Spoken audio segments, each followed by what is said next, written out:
Bonsoir Philippe Evin. Bonsoir à tous. Le SNPL, syndicat majoritaire chez les pilotes d'Air France, il y a 3 mois, la direction voulait fermer des lignes. Aujourd'hui, elle dit qu'elle veut en ouvrir. Tout à l'heure, elle a présenté un plan de croissance. Est-ce que vous, SNPL, vous allez soutenir ce plan ? Écoutez, ce qui est sûr, c'est que c'est mieux que ce qui a été présenté jusqu'à présent. Mais je ne voudrais pas être le convive qui va gâcher la fête, mais les commentaires que j'entends depuis ce matin, effectivement, je ne les comprends pas parce que dans le plan qui nous a été présenté, et j'ai été particulièrement attentif aux mots du président Gaget qui a présenté ce nouveau plan ce matin en comité central d'entreprise, je n'y ai pas retrouvé l'optimisme que j'entends sur toutes les ondes. Ce qui nous a été présenté, finalement, c'est ni plus ni moins que ce qui était déjà dans les tablettes au mois de juin, à la fin de l'été. Juste avant, effectivement, qu'on nous menace plutôt d'un plan B qui était un plan de menace, de chantage à l'emploi. Mais il reste aujourd'hui, si on a acquis finalement que ce plan B, ce chantage est oublié, il reste que le plan qui est sur la table est extrêmement timide et en tout cas peu propice à l'optimisme. Quand vous voyez le développement du réseau long courrier, Philippe Evin, plus de destinations, plus d'avions, sur fond de retour aux bénéfices en plus à Air France, alors ça c'est la bonne vous mettre nouvelle. Du baume au cœur. C'est la bonne nouvelle. Effectivement, il y a le retour aux bénéfices et ça, évidemment, on s'en réjouit tous. Mais ce qui a été annoncé ce matin, ça n'est pas la croissance que j'entends sur toutes les ondes. Les faits sont têtus. Le nombre de coques, notamment d'avions long courrier, qui est le moteur de la compagnie, sur les années à venir, n'est pas en croissance. Il est même plutôt en diminution. Mais la direction annonce des avions supplémentaires et peut-être des destinations supplémentaires. Elle le dit, ça. Elle le dit, mais ça n'est pas la réalité. Pourquoi ? Qu'est-ce qui vous empêche de croire la direction En fait, ce sont les faits et les chiffres. Aujourd'hui, nous avons 107 machines long courrier à Air France. Et selon le plan qui nous a été présenté ce matin, ce chiffre de 107, on le retrouve en 2018. Et ensuite, puisque là, on parle d'un programme jusqu'en 2020. On parle d'un programme jusqu'en 2020. Effectivement, on parle de 2 machines supplémentaires en 2019, mais vous voyez, c'est dans 3 ans. C'est donc extrêmement, à la limite, improbable. Franchement, bien malin qui peut le dire aujourd'hui. En tout cas, ce n'est pas du tout à la hauteur de ce qu'on est pour en droit résumer, d'attendre. Philippe Evin, ce que vous voudriez, là, c'est un plan plus ambitieux, plus de croissance, c'est ça ? Plus d'activité, plus d'avions, y compris là où les lignes sont déficitaires. Il y a quelques mois, Frédéric Gaget, le patron d'Air France, était à votre place et il disait il y a des lignes déficitaires, on ne va pas les maintenir, c'est pas possible. Non, il ne s'agit pas de maintenir des lignes déficitaires. Il s'agit de prendre conscience qu'aujourd'hui, le transport aérien est en croissance. Air France fait des bénéfices. Le pétrole est à un prix historiquement bas. Si on ne fait pas le développement aujourd'hui, on ne le fera jamais. Nos concurrents l'ont bien compris. Ils lancent le développement. Ils ouvrent des lignes tous les jours. On a encore eu des annonces de nos concurrents, notamment sur le marché France, il y a peu de temps. Nos concurrents sur long courrier développent des lignes.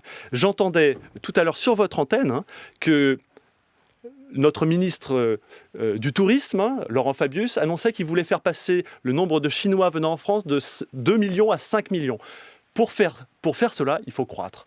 Si, en ce moment, dans la période actuelle, on ne présente pas un plan de croissance, ce sont nos concurrents qui vont en profiter et nous serons les dindons de la farce, tous, et pas spécialement les pilotes. Mais vous, les pilotes, vous êtes au cœur de la stratégie, au cœur de ce qui se passe. En octobre, c'est vrai que le comité d'entreprise avait dégénéré. On se rappelle tous la chemise arrachée de Xavier Brosetta, le DRH. Comment s'est passée la réunion aujourd'hui ? Est-ce que le climat social au sein d'Air France a changé 3 mois après ce comité d'entreprise ? Oui, je pense que le climat a changé. Et puis aujourd'hui, on était dans une opération de communication. D'ailleurs, on le voit bien, les annonces qui sont faites depuis ce matin, c'est une communication positive. Alors, on peut plutôt s'en réjouir. Effectivement, il vaut mieux communiquer positivement que de communiquer sur nos faiblesses comme on l'a fait pendant des années. Donc ça, on peut plutôt s'en réjouir. Le dialogue, écoutez, il a toujours existé, il existe toujours et il est plutôt bon. Mais il reste les faits. Il n'y a pas de projet. Et ça, franchement, ça nous inquiète énormément. Et ça ne devrait pas inquiéter que nous, parce que, vous savez, il y a un acteur qui est absent dans ce débat, c'est l'État. pourquoi il n'y a pas de développement d'Air France aujourd'hui proposé par la direction, pourquoi il y a une croissance négative ou une stagnation positive, c'est simplement parce que l'écosystème dans lequel Air France évolue n'est pas propice à la croissance. On a des boulets aux pieds, des députés l'ont expliqué, les salariés l'expliquent, des présidents de compagnies aériennes françaises l'expliquent. Les redevances payées à Aéroport de Paris. Les redevances, les taxes, les charges sociales, cet ensemble de choses font ça, on peut en parler, des Philippe Evin, mais il faut aussi parler de vous, et vous les pilotes notamment, puisque vous les représentez ce soir. La direction explique qu'elle va continuer à vous demander des efforts de productivité pour faire des économies. Allez-vous faire ces efforts ? Effectivement, c'est une manière habile de déplacer le débat vers... Mais c'est la question que je vous pose, puisque c'est ce qui vous concerne. C'est facile.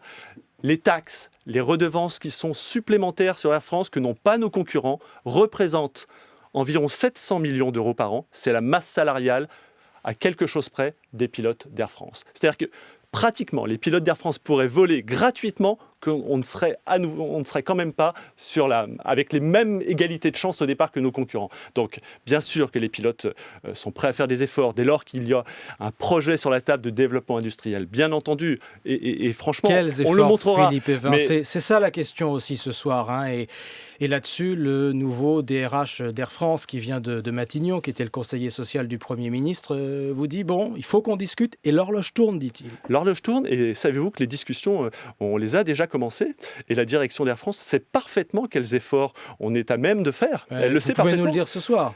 Bien sûr, c'est un peu compliqué, mais si vous voulez, des efforts de productivité... Est-ce que c'est ce que vous demandez à la direction l'été dernier ? C'est de ce niveau-là ?